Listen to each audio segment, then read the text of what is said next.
All right. So today we're going to be talking to Karl Kesel. If you picked up a DC or Marvel book probably in the last 30 or 35 years, you've probably seen some of his work, either his writing or inking or even penciling. So he's running a Kickstarter called Holiday Panic. And so he's here to talk about that, and we'll get into some of his uh, time in the comic book industry. So let me go ahead and bring him in. Hey, Karl, how's it going? Good. How are you, Chad? I hear you're an up and comer in the industry. Yeah. Yeah, I'm working in the independents right now. Yeah. So, So before we get talking about the Kickstarter and everything else, do you remember the first comic book that you read, and maybe or the one kind of hooked you and made you want to pursue a career in the with comic books? well, I guess there's probably two answers there. The first comic I read, I can't say for sure, but I do know some of the first I read. And I know I read an issue of Spider-Man in the 50s, the original run of Spider-Man in the 50s. And it was a issue with Kazar on the cover. And I was young enough that when I read that issue, I was very confused because Kazar called Spider-Man the Masked Man. I do not know what this Masked Man is doing. And at that age, to me, the Masked Man was the Lone Ranger. And so I was very confused why Kazar was calling Spider-Man the Lone Ranger. So that was one of the, obviously, I was obviously very young. That was probably when I was like 6 years old, 7 years old, something like that. So, but I didn't read comics steadily until summer of when I was 10 years old. That would be 1969. My family took the whole summer. We drove across country, the southern tier, and then drove back across the northern tier of the United States, and saw the country. And it took a whole month. And we had a travel trailer and a Dodge van that my dad had tricked out so the back seats faced each other, and he'd put a table in between so me and my sister could sit there and draw or read or whatever we wanted to do. And there was a lot of time sitting in that car, let me tell you. And it got really boring. And we'd pull into gas stations, and back in those days, gas stations had spinner racks.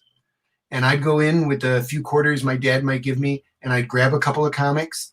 And the great thing about being on the road for a whole month and going into gas stations, which didn't turn over their stock very quickly.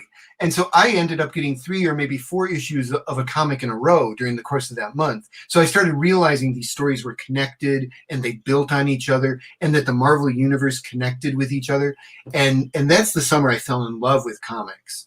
And it might have been the exact same summer I decided I wanted to be a cartoonist. I'd been drawing all along, but that was the summer that was very pivotal in my life.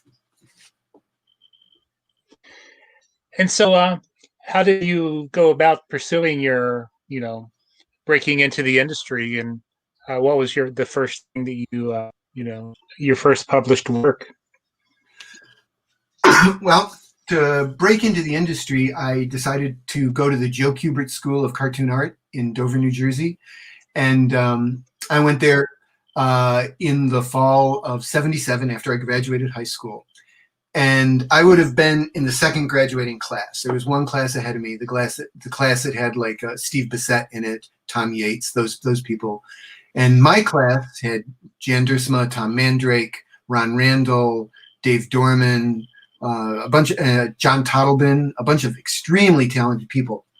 And I have vivid memories early in the year. This is not like after everyone had been in school for a long time. It was like before school even began, and everyone's just getting to know each other. And I was hanging out near John Tottleben's art desk, and he took a piece of paper and he just, with a pencil, drew a big S shape, just a big S shape. Then he put his pencil down and he took his brush and put it in and by the time he was done drawing, he'd drawn this Frazetta-like sea serpent over that S. And the only structure he put down was this S.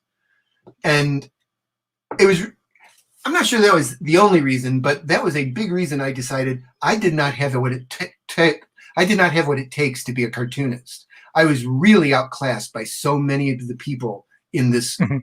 in this school. So I only lasted 1 year. I lasted 1 year, and I transferred. Well, transferred. The Joe Kubert School was not accredited at the time, so there was no transfer of credits. I decided to move over to the Hartford Art School in Hartford, Connecticut, not really knowing what I was going to do then, but knowing I'd like to keep doing art.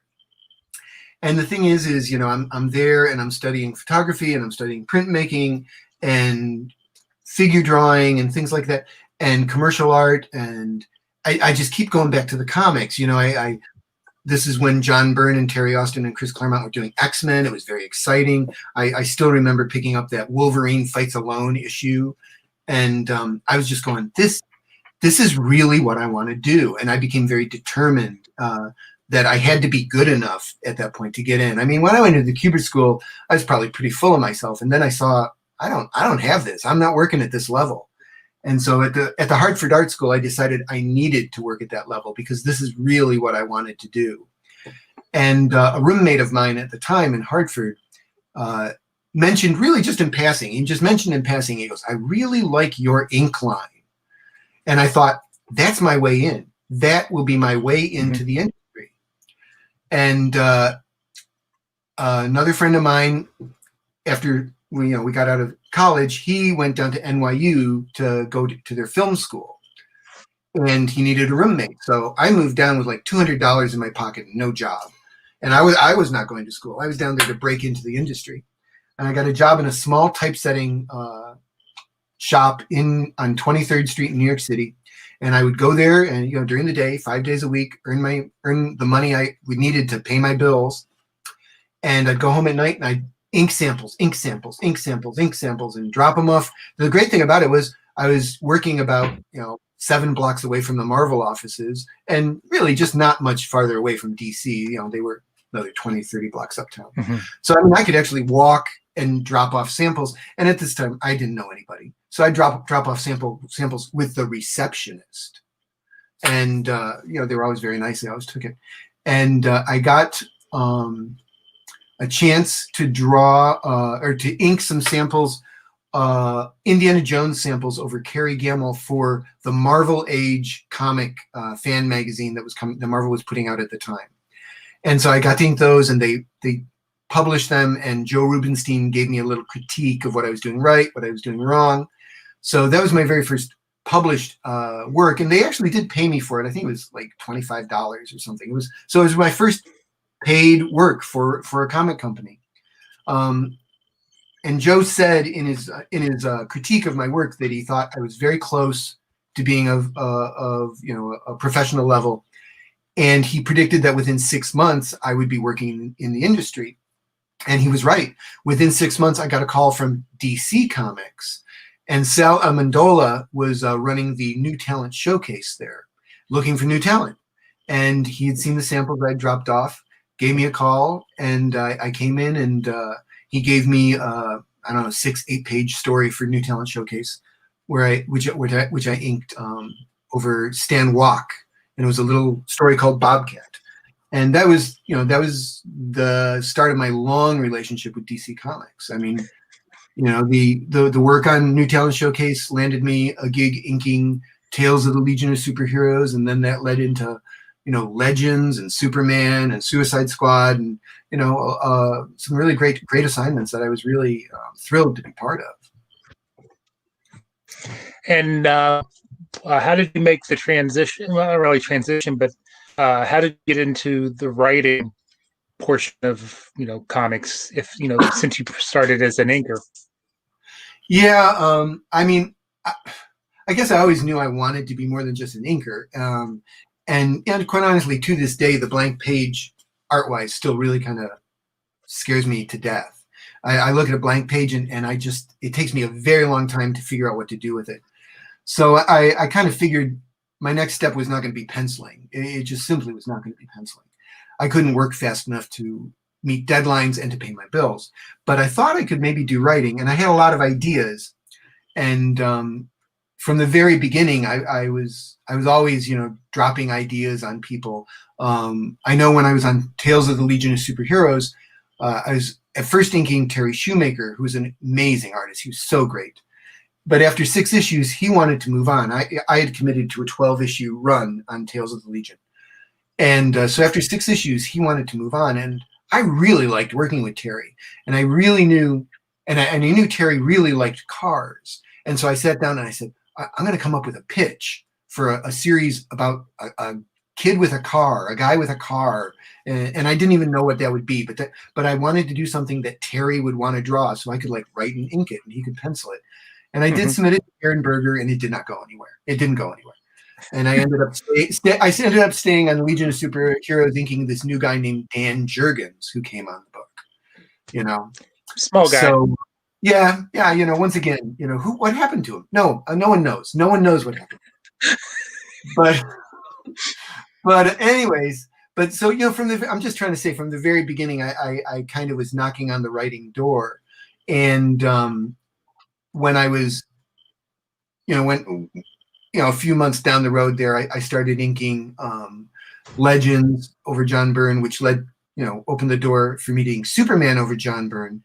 And at the same time, for a very few months, I was inking Superman and Suicide Squad, because when I was inking Legends, I loved the idea of Suicide Squad. I was like, what a brilliant idea. It is so obvious. Why has no one done this before? And, so I sweet talked my way onto inking that book. And from the very beginning, I started just sending these long handwritten letters to John Ostrander with ideas for the Suicide Squad, because I just thought it was the best idea I'd ever heard of for comics. And he was very patient, very understanding, and he actually used a few of my ideas, which I was like so thrilled by.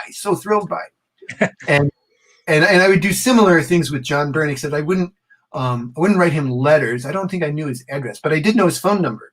And he was actually very good about calling, a few times a week. How you doing, Karl? What's up?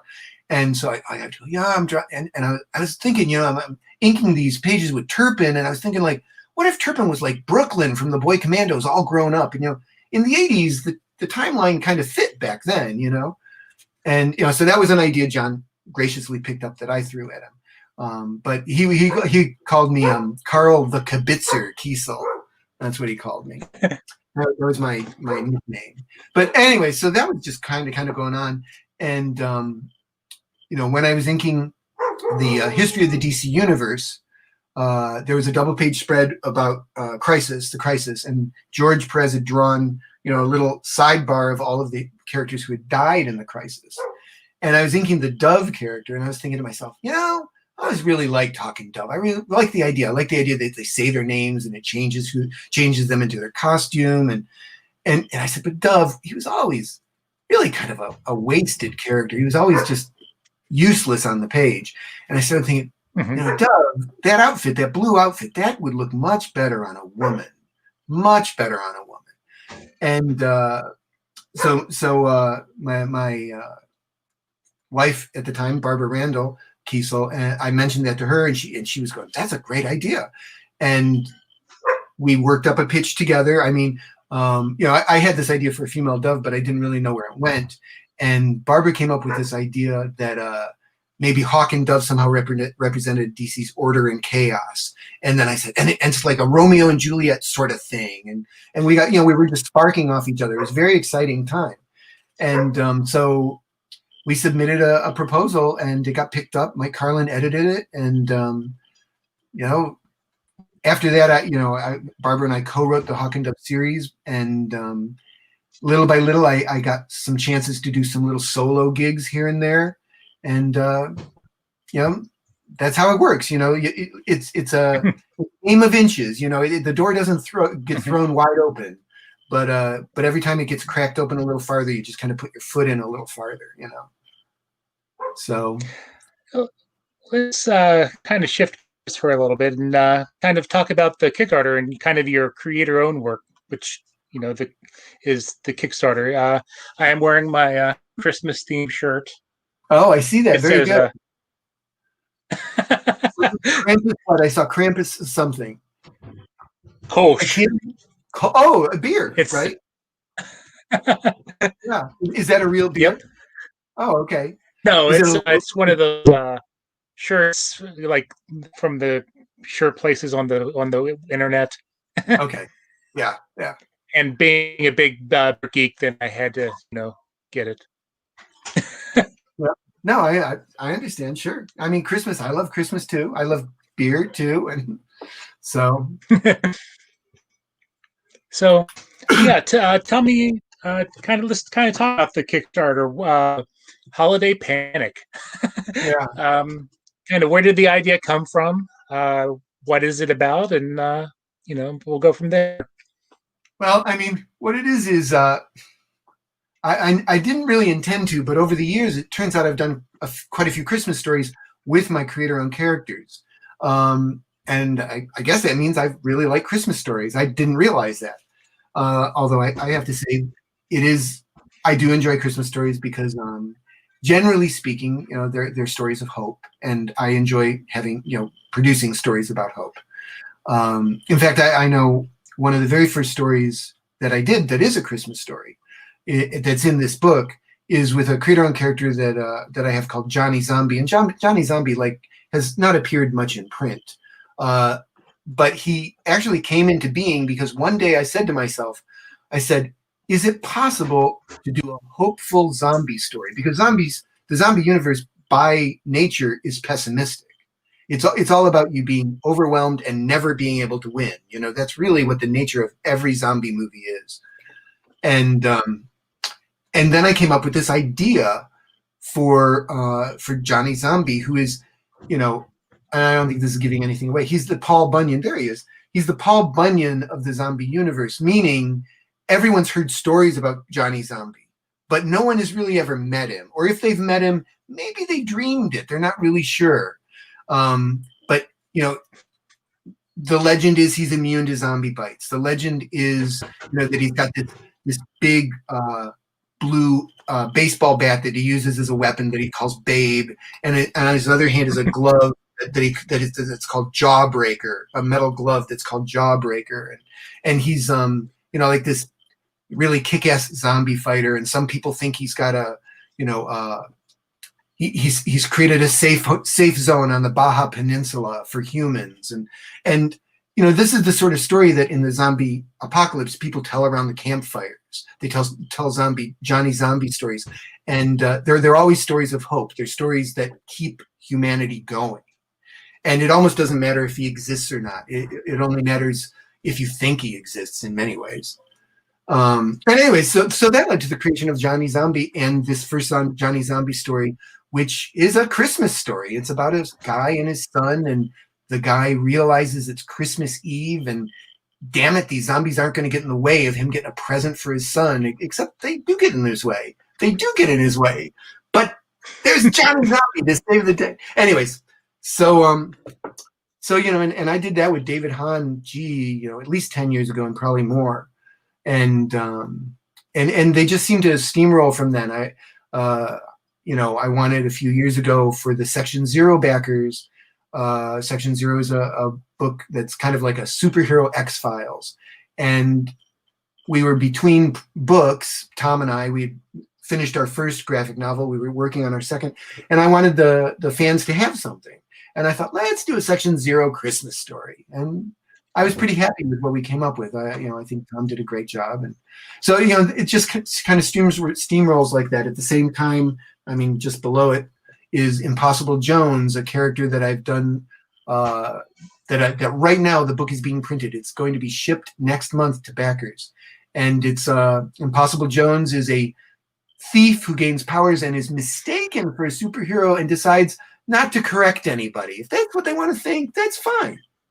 And one of the villains even introduced in the graphic novel is a character called Holly Days, and she's a Christmas-themed thief. And so I was like going, I've got this Christmas-themed thief in Impossible Jones.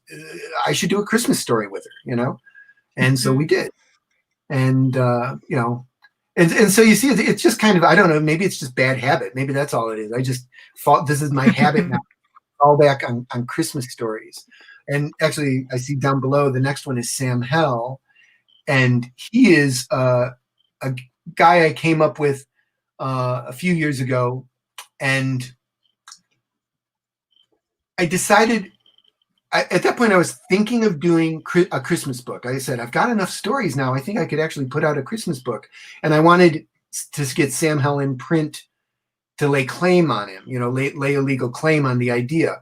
And so I decided this was a very conscious decision, that the first introductory story would take place at Christmas, because then I could include it in the Christmas book.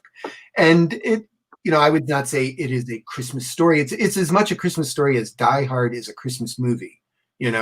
It's set at Christmas, and the setting bears on the story, but it isn't really what the story's about.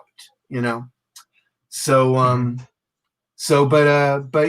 then earlier this year, I was actually kickstarting some trading cards, and things steamrolled, and I ended up doing the Sam Hell story at the time for the backers of the trading cards. And so I released a little ash can, but this will be the first time it's been printed full size in a comic in full color. The ash can was just in black and white. And by full color, as you can see, it's black and white with only blue spot color. Blue for anything supernatural or magical. Otherwise, I think of Sam Hell very much as a noir. Mm-hmm. So, and Sam Hell, I would say, is the story I wrote, and I penciled it. I penciled and inked and wrote that story all by myself. And it's got problems, but it's not it's not unpublishable. It's not something I'm embarrassed by. It's just something I know I can do better than, or at least hopefully will as it goes on. So, why don't you explain a little bit about the pledge levels that you have for people? Should they support, right. Want to support your campaign?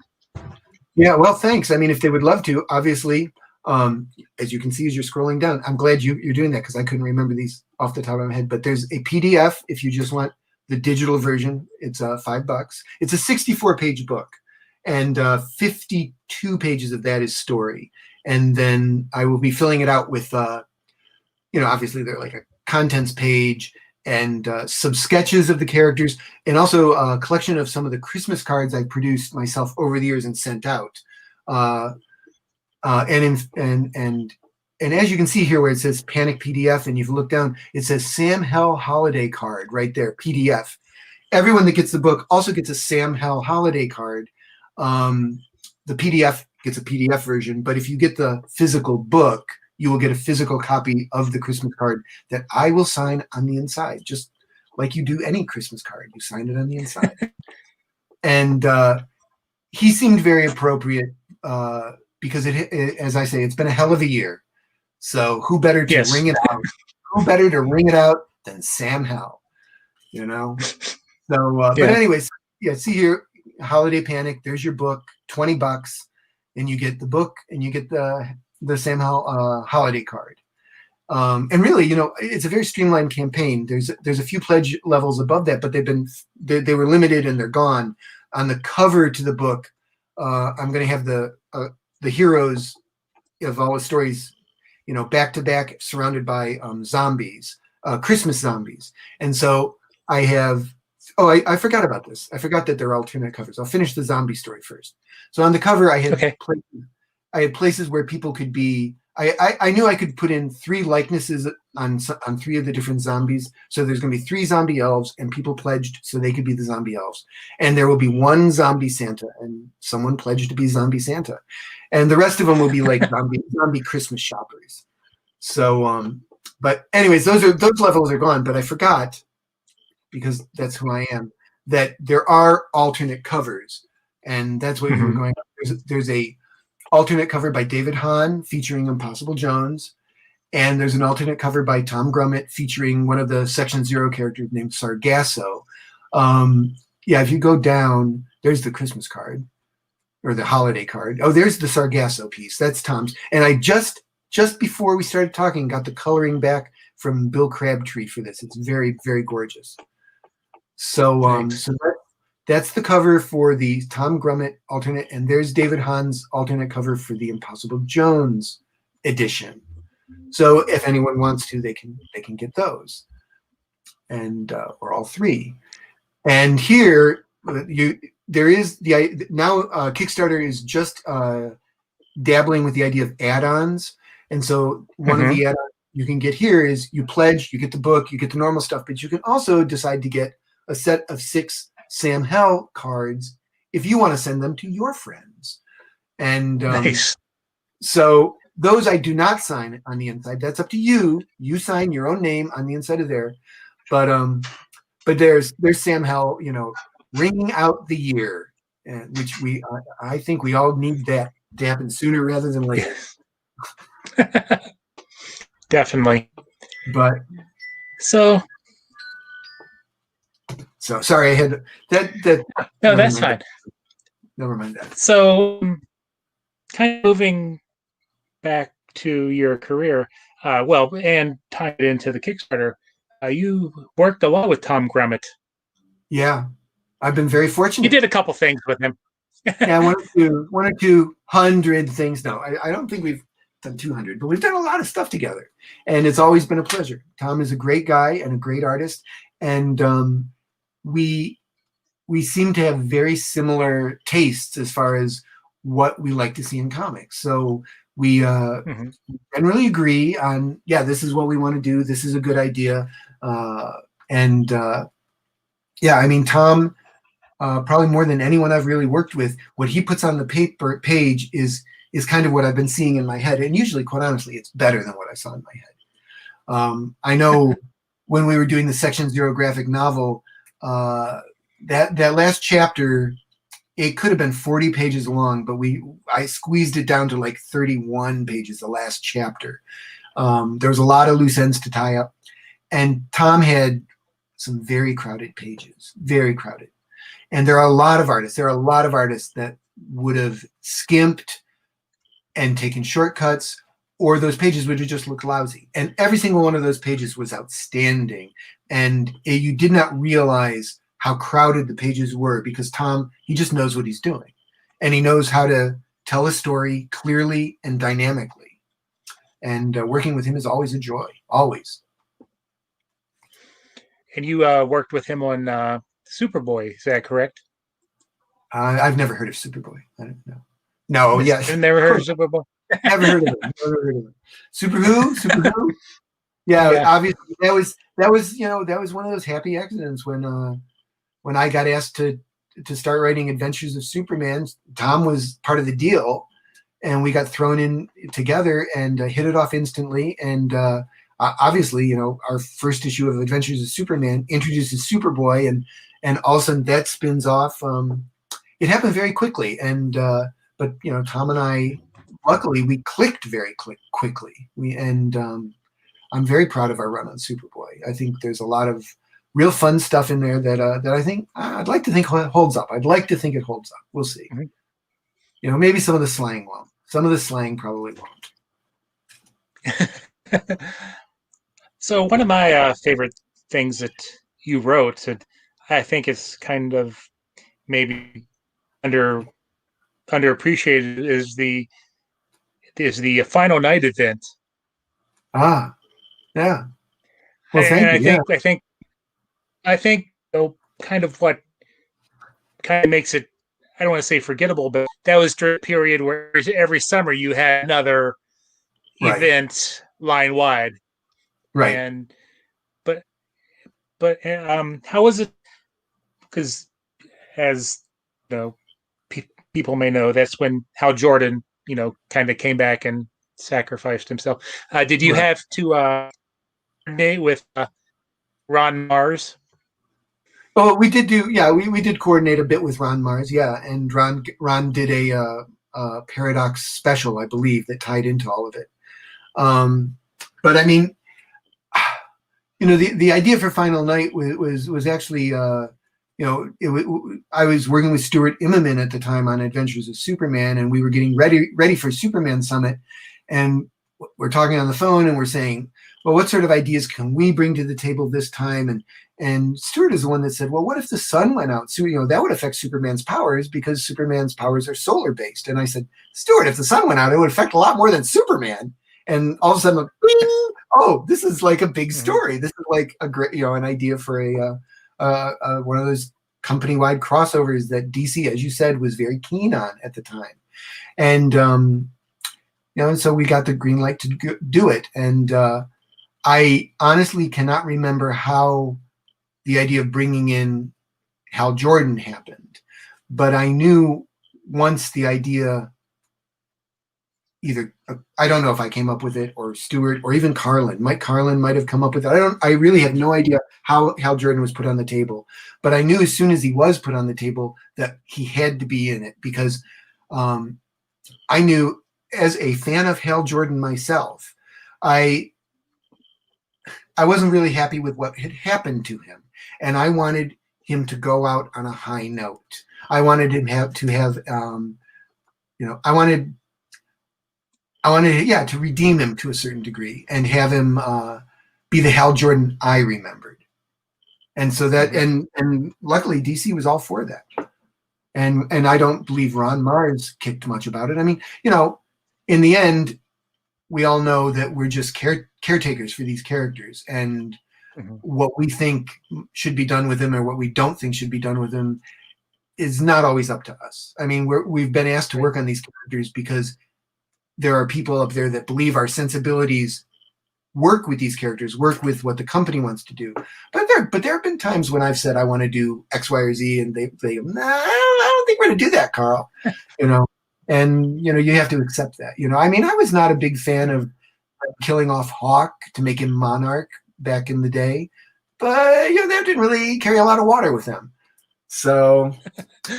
But I mean, Ron knows, and I know how this business works. And if Ron got that call that said Karl's going to kill off Hal Jordan and he's going to go heroically, I'm sure Ron did not cry and kick about it. Ron probably said, "Okay, how can I help?" I'm sure that's what he said. Yeah,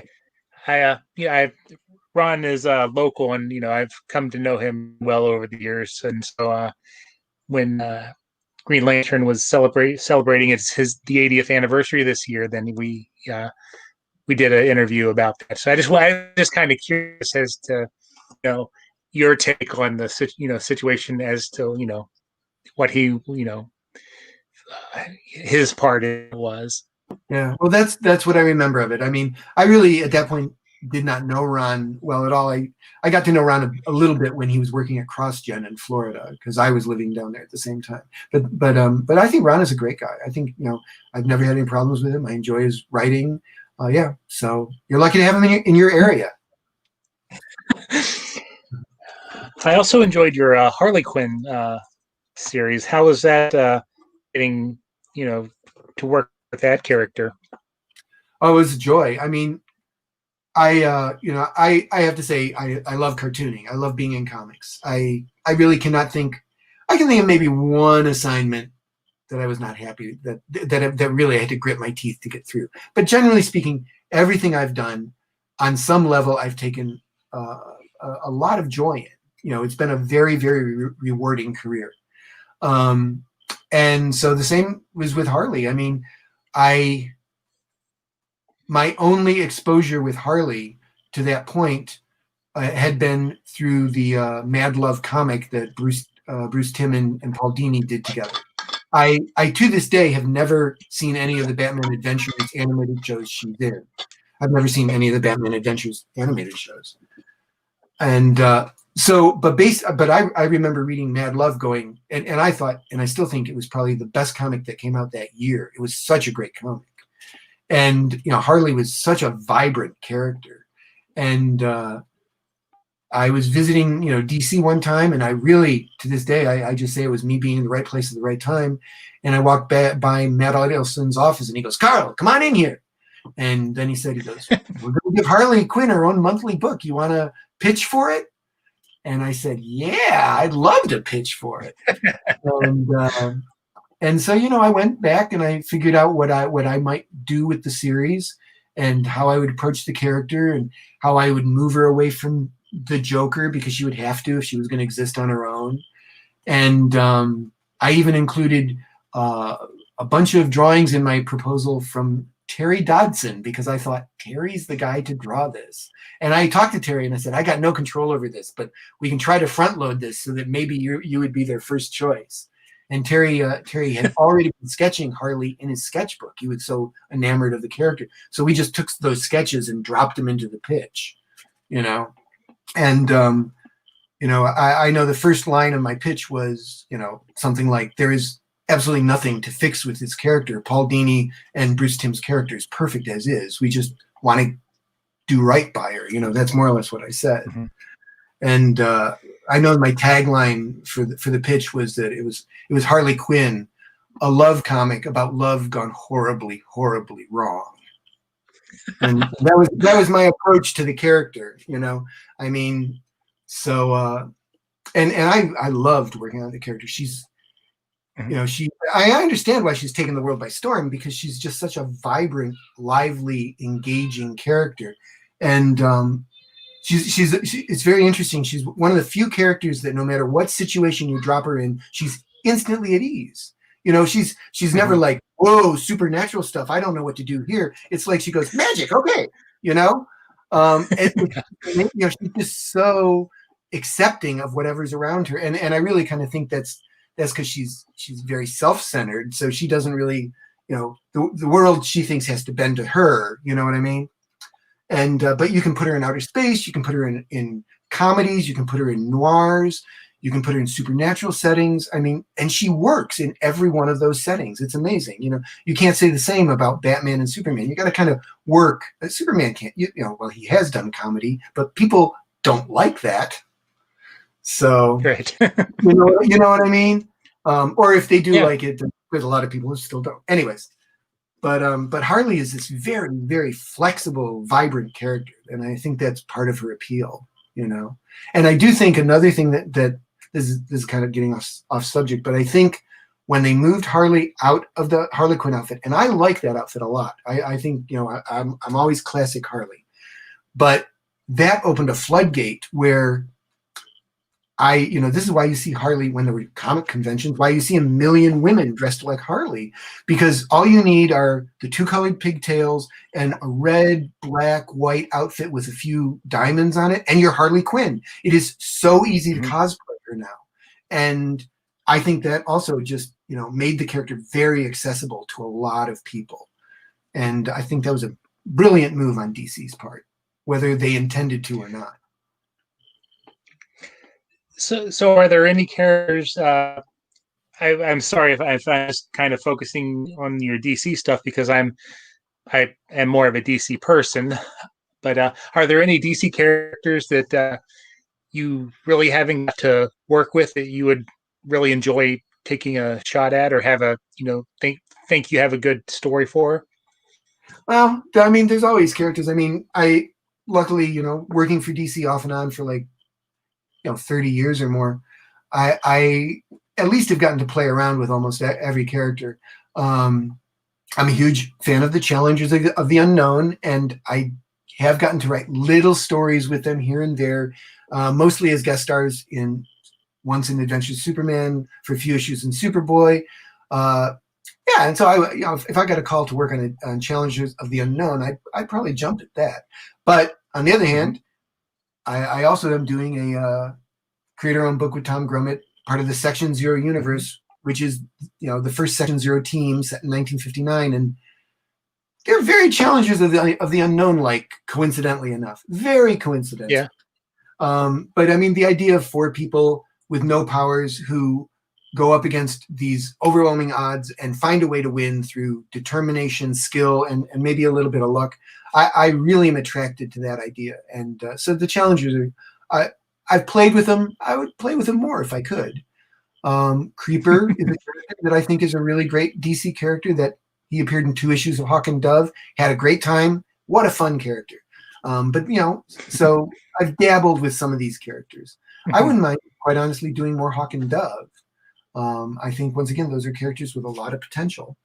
But I can't, maybe the only character I was a huge fan of as a kid that I've really done nothing with at DC would be Phantom Stranger. I really loved Phantom Stranger as a kid. And I think he's really fascinating. And I wouldn't mind maybe taking a crack at him someday. That would be fun. So we'll just kind of wrap this up here.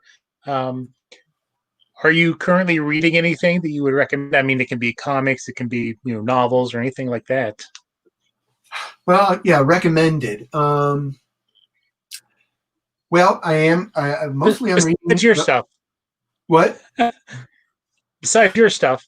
Well, of course, my stuff. I sadly do reread. I don't want to say I reread my comics. Once they're printed, I don't.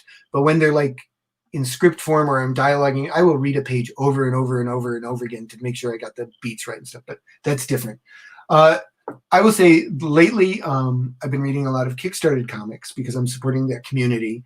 And I just want to say the Kickstarter community is a really great community of people. I have met some of the most giving and sharing and talented people I've ever met. And comics people are great anyways, but the Kickstarter community, there's a little difference, at least I've noticed, in that in comics, everyone wants to do Superman. And if there's an opening and you're in the running for it, there's a competition, you know what I mean? And competition is not bad. But then you don't get Superman, or you don't get to work on Spider-Man, or you don't get to work on Wonder Woman, or whoever it is, and you go, I didn't get to work on it. Well, maybe next time. But there is that competition does not exist on Kickstarter or in crowdfunding because you're all working on your own project, your own passion project that you've always wanted to do. And so in Kickstarters, people are always rooting for everyone else. You're not rooting for them to not get the assignment so you will. You're rooting for them to win. You're rooting for them to get a lot of backers because the more people that are aware that comics are being made this way, the more people that are going to find their way to you, And so your next Kickstarter will hopefully be bigger and better. And believe me, Kickstarter does not, for most of us, if you're not Keanu Reeves, most of us do not make a lot of money on Kickstarter. I don't know if you know, but Keanu Reeves just had a Kickstarter that raised like $1.4 million for his a comic co-writing. So most of us on Kickstarter are not Keanu Reeves, believe me. So, but anyway, but one of the best comics I've read recently was a Kickstarter comic called Palomino, and it's by Frank. Oh, geez, I'm forgetting his name now. And it's really great. It is so great. It's set in the 1980s country and Western bar scene in Los Angeles, and I believe 1984 specifically. And it's a crime story, and Frank, the writer and artist, he has learned a lot from Frank Miller's Sin City, but it is not a copy of that at all. It really has its own feel, and every single word and every single line in that book matters. And people do not say anything, It's just so well crafted, and it's really the characters are very vibrant and alive, and the art is beautiful. And Palomino is one of the best books I've read in years. It really is. And so I'd recommend looking that up. And what else? I actually, right now, I'm in the middle of listening to the audiobook of The Living Dead, which is a book George Romero started writing, and then, God damn him, he died. And so they brought in Daniel Kraus. And Daniel Kraus has done a bunch of other books I've always been kind of interested in. He co-wrote the novelization of The Shape of Water with Guillermo del Toro.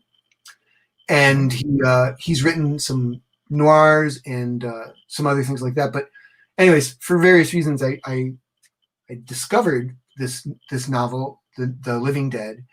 And it's kind of Romero's ultimate treatise on the zombie genre. And it doesn't follow his movies at all, but is set in that universe, and it starts, as they say, at the birth of death, with the birth of the zombies, and the book ends with the end of death, which I have to assume is the end of the zombie plague. And it's a really great book. I'm listening to the audiobook, but it's got George Romero's social consciousness in it. So there's, there's some critiques of the media, there's some critiques of technology. I have yet to meet a character in this book that is using his smartphone that the narrator likes. Anyone relying on the smartphone too much is really looked down on. And I have to assume this is George Romero at work here, because he actually did some of the things in like Diary of the Dead that I'm talking about here. But it's also beyond that. It's just really well written. It's got great turns of phrase. And right or wrong, I'm actually giving Daniel Kraus the credit for that.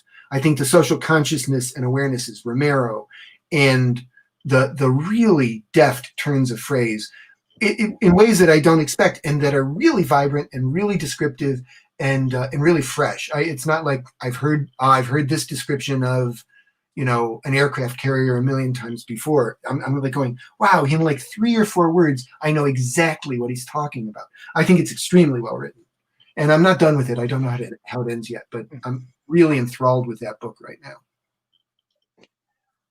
Well, is there anything else you'd like to mention about the Kickstarter? I mean, I'm gonna give you a chance to kind of do a final pitch, and if you want to include like any social media links, then Okay. if you're ready to do that, then All right. we can do that. I mean, I would just say that if you want to check it out, it's Holiday Panic.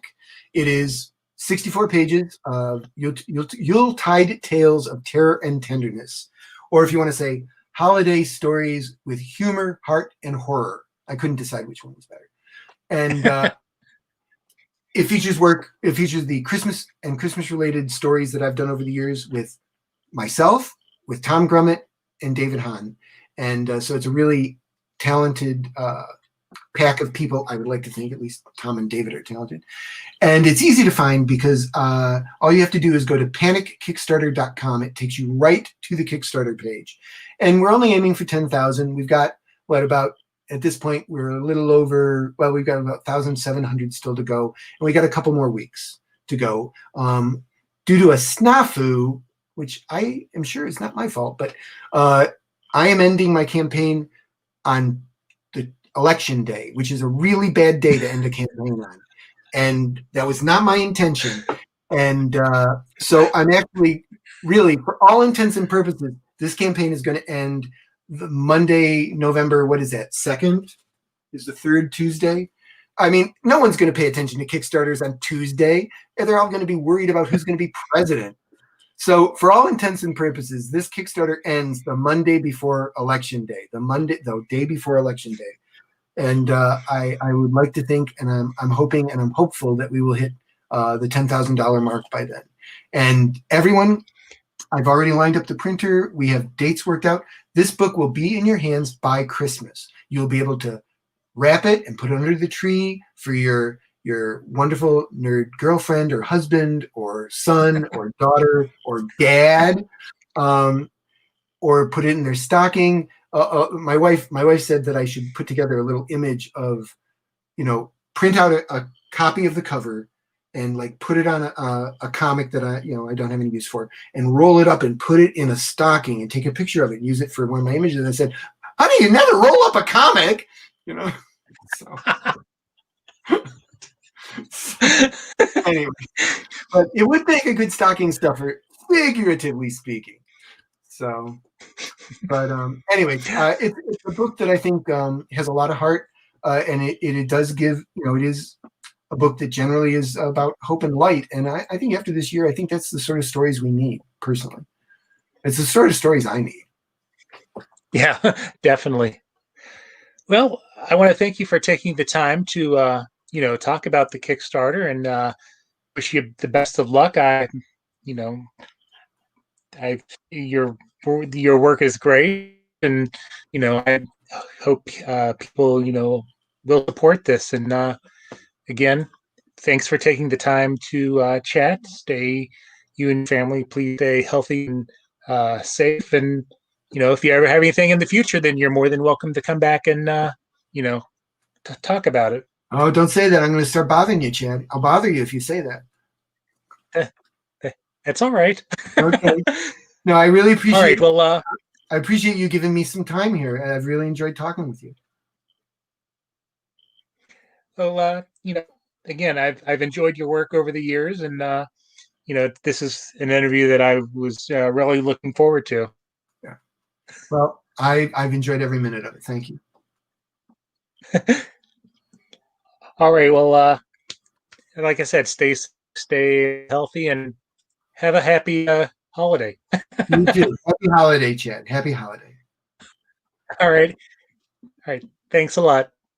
Okay. So are we